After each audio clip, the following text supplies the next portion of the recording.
Queridos irmãos, graça e paz do Senhor Jesus, hoje nós encerraremos o nosso estudo sobre a doutrina dos anjos, que viemos estudando já há 2 semanas. Nós já vimos sobre esse assunto, que toda referência a anjos na Bíblia é uma questão secundária. Não há nenhuma passagem na Bíblia em que os anjos sejam os protagonistas da história, tá? Eles sempre estão a favor de Deus, em obediência a Deus ou a favor dos seres humanos. Aí vimos os seguintes pontos sobre a criação dos anjos, categorias e nomes dos anjos: anjo, querubim, serafim, arcanjo. Vimos as atividades dos anjos e sobre o anjo do Senhor, que foram os 2 pontos no estudo da semana passada. Agora, para encerrar, nós vamos estudar a respeito de Satanás e os demônios. E esse assunto bíblico se estuda nessa parte sobre os anjos, porque eles são anjos por essência. São anjos agora rebelados contra Deus, mas a doutrina bíblica a respeito de Satanás e os demônios é estudada também na parte de angelologia por causa disso, que são anjos em sua natureza. Então nós veremos hoje sobre Satanás e os demônios, nomes, enfim, origem, primeiras atividades e se o arrependimento de Satanás é possível. Encerraremos essa série de estudos a respeito dos anjos. Mas antes vamos orar, pedir a Deus que nos ajude e que abra o nosso entendimento e nos livre de todo mal. Pai amado, obrigado por mais esse dia na Tua presença. Obrigado porque temos a oportunidade de estudar a Tua palavra e de compartilhá-la com o Teu povo. Eu te peço que esse estudo alcance o coração dos irmãos que estarão assistindo ele na quinta-noite ou mesmo na gravação posteriormente, Senhor. Que o Senhor nos ajude a tirar pessoas do reino das trevas para o reino do Teu Filho amado. Que o Senhor nos ajude também a ter o devido discernimento em relação a Satanás e aos seus demônios, para que não caiamos nas suas ciladas, Pai. Em nome de Jesus. Amém. Bem, então Satanás e os demônios. 4 questões que eu quero ver inicialmente sobre isso. Primeiro, são anjos que serão condenados por terem abandonado sua posição, e nós vamos ler algumas passagens bíblicas. A segunda carta de Pedro, capítulo 2, versículo 4, diz exatamente isso a respeito de Satanás e dos demônios. 2 Pedro 2,4: Pois Deus não poupou anjos quando pecaram, mas lançou-os no Tártaro e os entregou aos abismos de trevas, reservando-os para o juízo. Tradicionalmente, se traduz Tártaro como inferno, que é um local de punição abaixo do Hades, como alguns acreditam, abaixo do sepulcro, da sepultura. Então, os anjos pecaram, nós sabemos disso, houve essa rebelião satânica no céu, e Deus não poupou eles, Deus irá puni-los. Em segundo lugar, os anjos caídos são chamados de pecadores e mentirosos. Isso nós vemos no Evangelho de João, capítulo 8, verso 44, que diz o seguinte: Vosso pai é o diabo, e quereis satisfazer-lhe os desejos. Ele foi homicida desde o princípio e não se firmou na verdade, pois nele não há verdade. Quando ele mente, fala do que lhe é próprio, pois é mentiroso e pai da mentira. Nesse texto nós vemos também alguns dos nomes de Satanás, Diabo, que significa adversário, mentiroso, pai da mentira. Enfim, a Bíblia fala sobre muitos nomes de Satanás, mas ele é o adversário de Deus e o adversário do povo de Deus. Em terceiro lugar, o diabo possui anjos ou demônios que estão sob sua tutoria, digamos assim. Apocalipse capítulo 12, versículos 7 e 8, diz exatamente isso. Apocalipse 12, 7 e 8 diz: Então houve uma guerra no céu. Miguel e seus anjos batalhavam contra o dragão, e o dragão e os seus anjos reagiam. Dragão é um dos nomes para Satanás também. Mas estes não prevaleceram e perderam o seu lugar no céu. Então, nós vemos no último livro da Bíblia a respeito da rebelião celestial e Deus incumbiu o principal anjo, o arcanjo Miguel, de expulsá-los do céu. E em quarto lugar, Deus enviou um anjo para enterrar o corpo de Moisés. E houve um conflito entre um querubim caído, que é um anjo inferior, e um arcanjo, só existe um. Judas, versículo 9, diz isso. Volte algumas páginas aí de Apocalipse, né? O penúltimo livro da Bíblia é a carta do apóstolo Judas, versículo 9 diz: Mas quando o arcanjo Miguel, discutindo com o diabo, disputava a respeito do corpo de Moisés, não ousou pronunciar contra ele acusação infame, mas disse: O Senhor te repreenda. Então houve um conflito, não somente uma vez, entre Miguel e Satanás. Primeiramente para expulsar Satanás do céu, depois para disputar sobre o corpo de Moisés.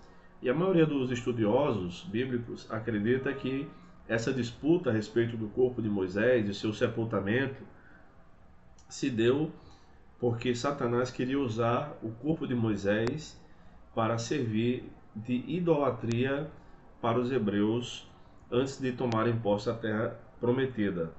É possível, sim, é possível, mas não é provável. Há uma diferença entre a possibilidade e a probabilidade. Então é possível porque é possível que tenha sido por isso, é possível que tenha sido por outra razão que a gente desconhece, já que a Bíblia não deixa claro por que isso aconteceu. Mas é provável, ou seja, temos como provar que foi por isso? Não, não temos. É uma especulação. Na minha opinião, é uma boa especulação, contanto não devemos fazer doutrinas com base em especulações, tá? Mas enfim, Satanás e os demônios foram expulsos do céu, houve luta, houve guerra, mas os anjos de Deus sempre prevaleceram. Vamos ver então a respeito da origem de Satanás. Há dois textos que falam sobre a origem de Satanás. Vamos olhar primeiramente Ezequiel, capítulo 28. E a maioria dos teólogos também acredita que tanto Ezequiel 28 quanto Isaías 14, que nós olharemos em seguida, falam a respeito da origem de Satanás, tá? Poucos teólogos acreditam que não, esses textos não falam sobre a origem de Satanás. Mas nesse caso vou ficar com a maioria. Ezequiel 28, do verso 11 ao verso 19, é o texto base sobre a origem de Satanás. E diz assim, Ezequiel 28, 11: E a palavra do Senhor veio a mim: Filho do homem, levanta um lamento sobre o rei de Tiro e diz-lhe: Assim diz o Senhor Deus, tu eras o selo da perfeição, cheio de sabedoria e perfeito em beleza. Estiveste no Éden, jardim de Deus.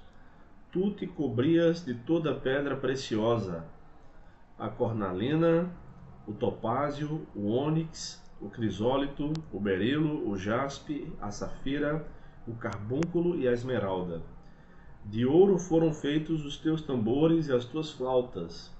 Eles foram preparados no dia em que foste criado. Então daqui, antes de completar a leitura até o verso 19, a gente já percebe que não é só uma mensagem dirigida ao rei de Tiro, um ser humano, porque o rei de Tiro não esteve no Éden. O rei de Tiro não foi coberto de ouro. O rei de Tiro não possuía toda essa glória, toda essa beleza. Então é um texto que a gente diz na literatura profética bíblica que tem dupla aplicação. E é um texto difícil de interpretar, mas é um texto interpretável, digamos assim. E em relação aos tambores e às flautas, tá?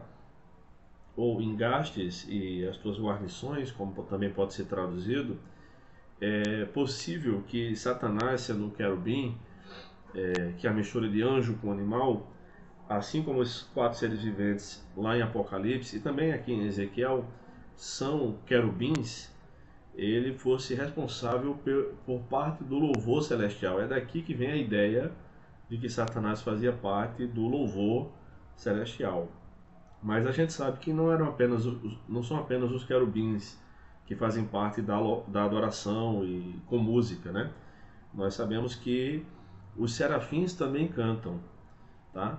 Em Isaías capítulo 6, nós vimos isso em aulas passadas, os serafins estão cantando. Isaías 6, do verso 2 ao verso 4. Nós sabemos também que os anjos cantam, anjos, somente anjos.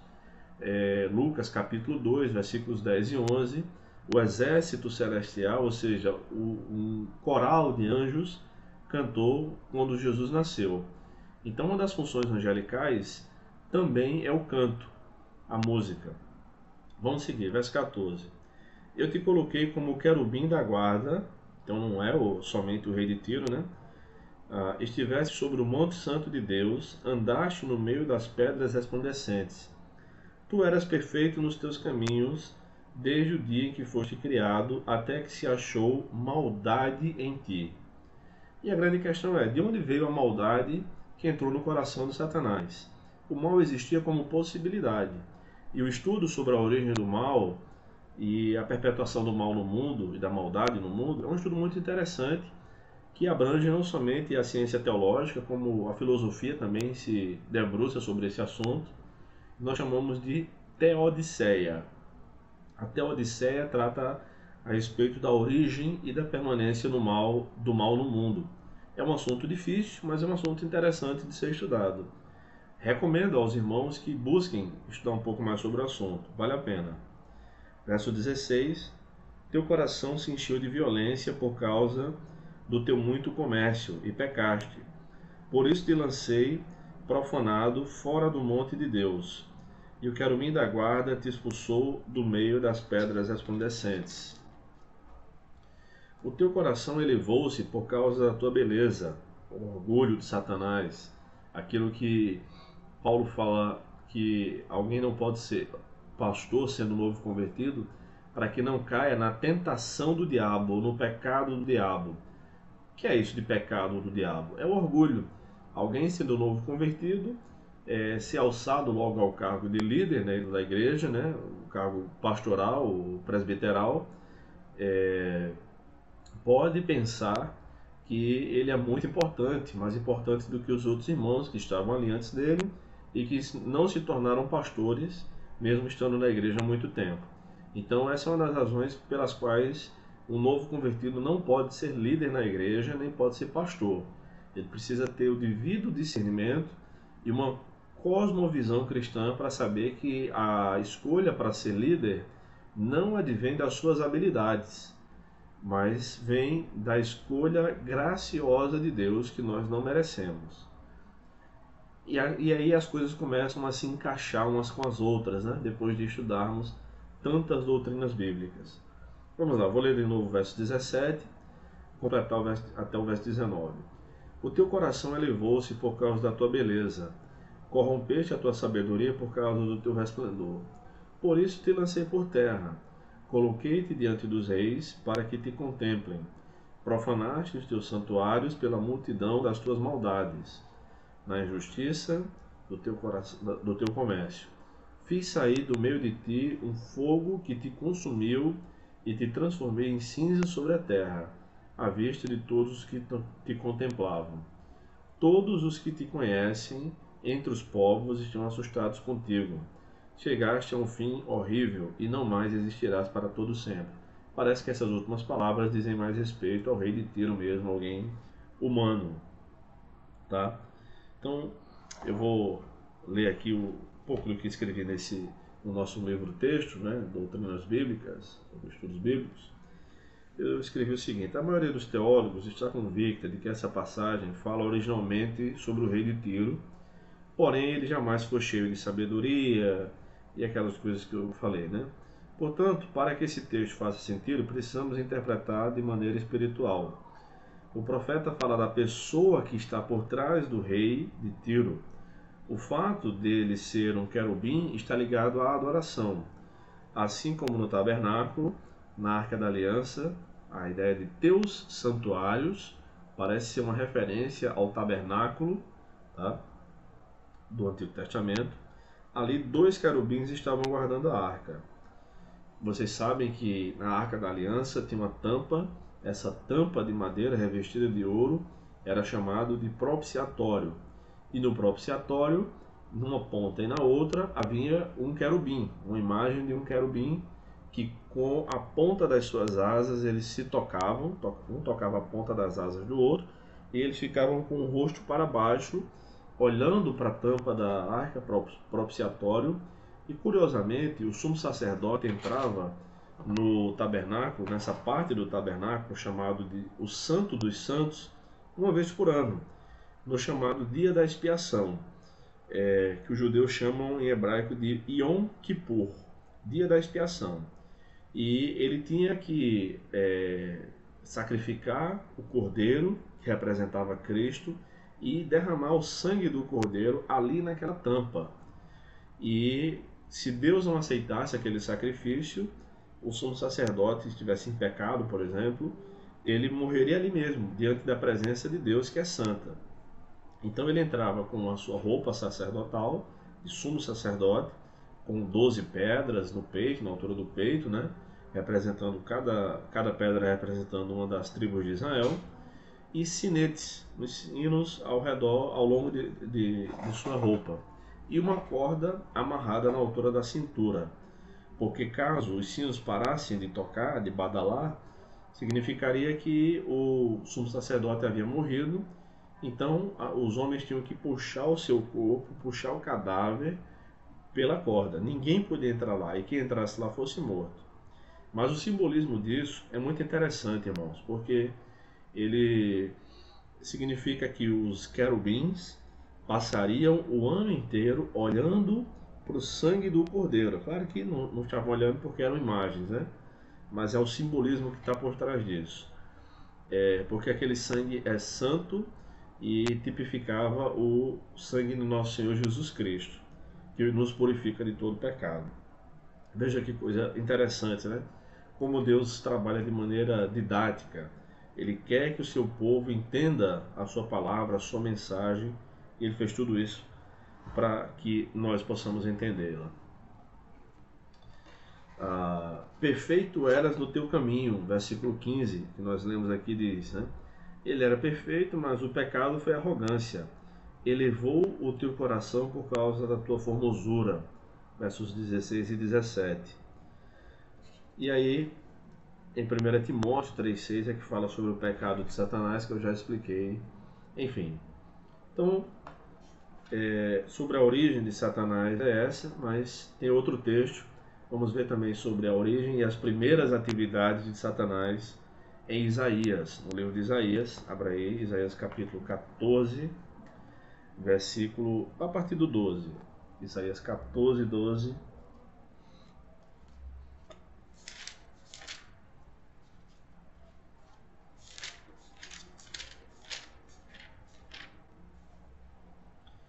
Até o verso 14, até o 15. Isaías 14, do 12 ao 15. Como caíste do céu, ó estrela da manhã, filha da alva, como foste lançado por terra, tu que enfraquecias as nações. Tu dizias a ti mesmo: subirei ao céu, elevarei o meu trono acima das estrelas de Deus, e me assentarei no monte da congregação nas extremidades do norte. Subirei além das nuvens e serei semelhante ao Altíssimo. Contudo, serás levado ao Sheol, ou sepultura, ao mais profundo do abismo. Bem, a primeira questão aqui é que é daqui, de Isaías 14, 12, que na tradução da Bíblia para a língua latina, chamada de Vulgata Latina, Vulgata não tem nada a ver com vulgar, tá? Vulgata tem a ver com popular, vulgo, popularmente falando, que é a tradução que a Igreja Católica aceita como uma versão oficial.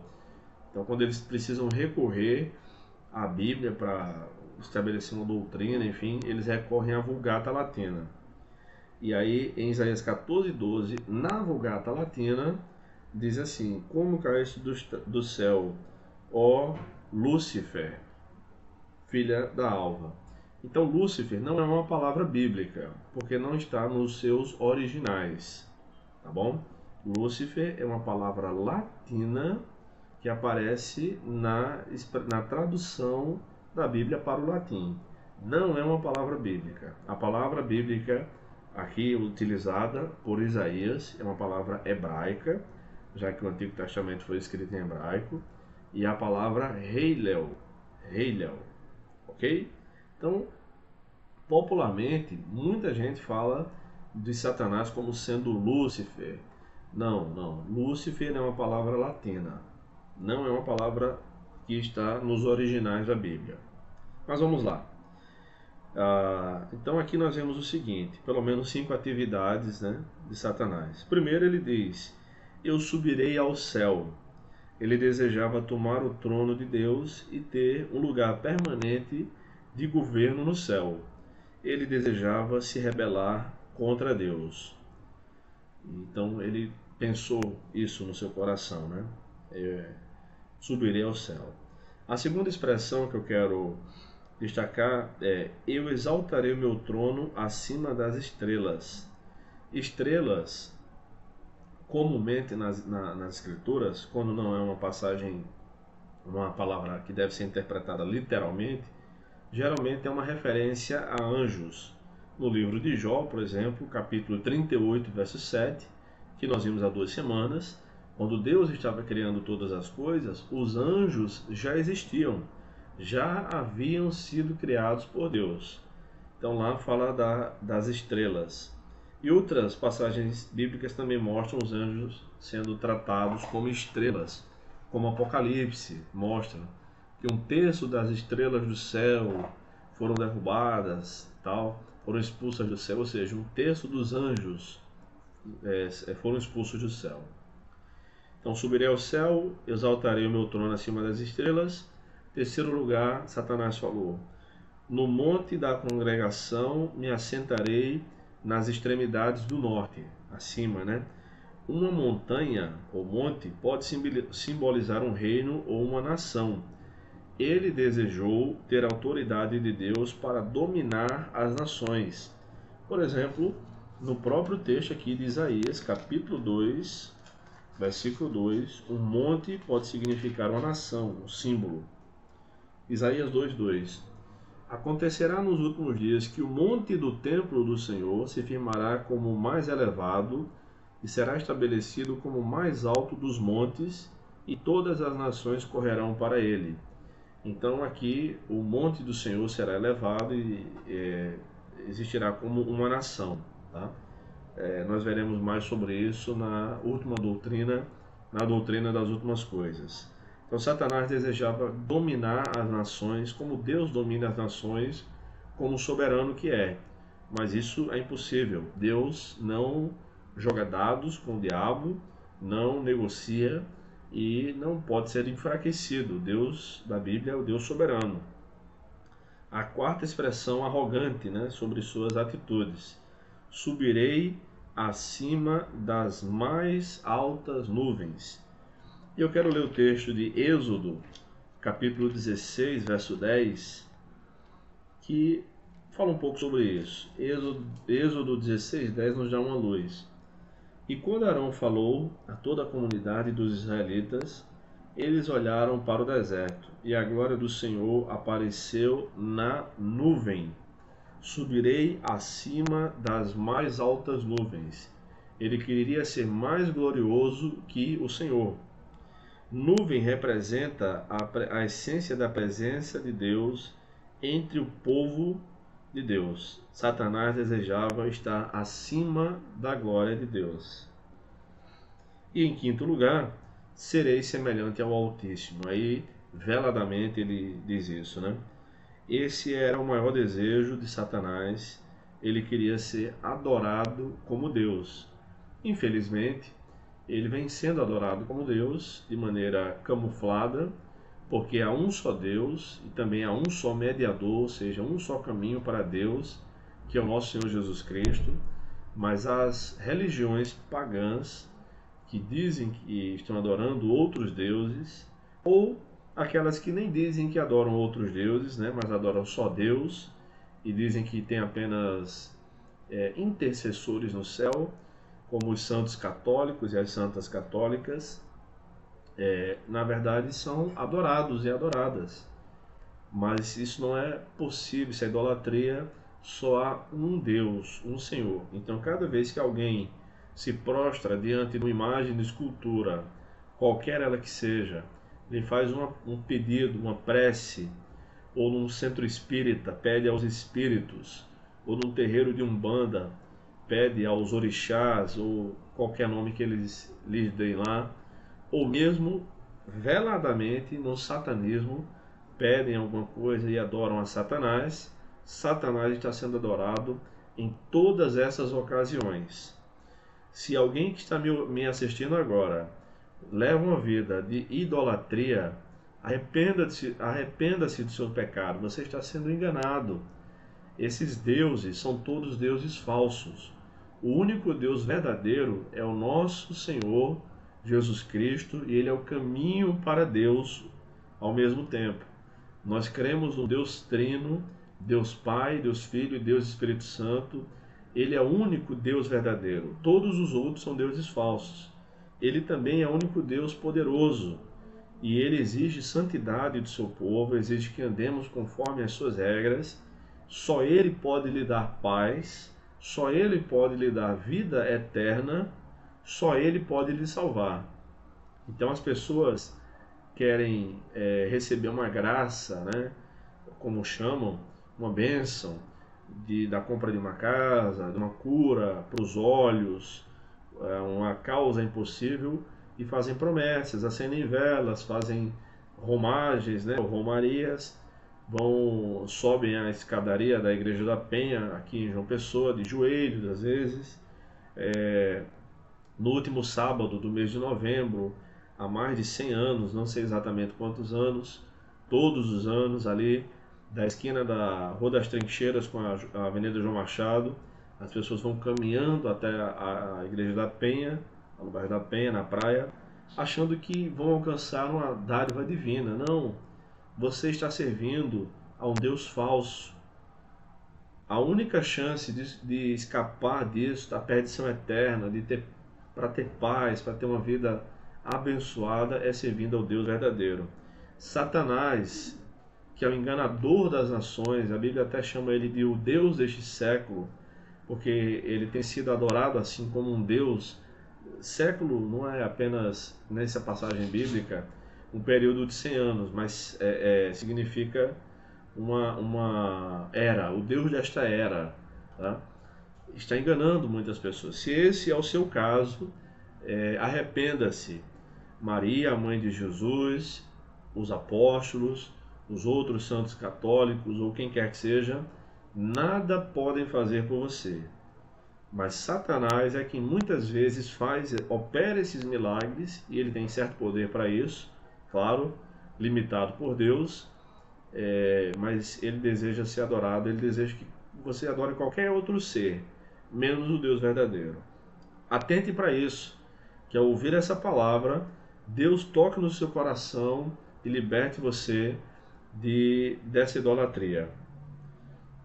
Por último, queridos, vamos ver a respeito da possibilidade de arrependimento de Satanás. Então, coloquei 3 questões aqui, né? Mas eu quero começar com a passagem de Judas, versículo 6.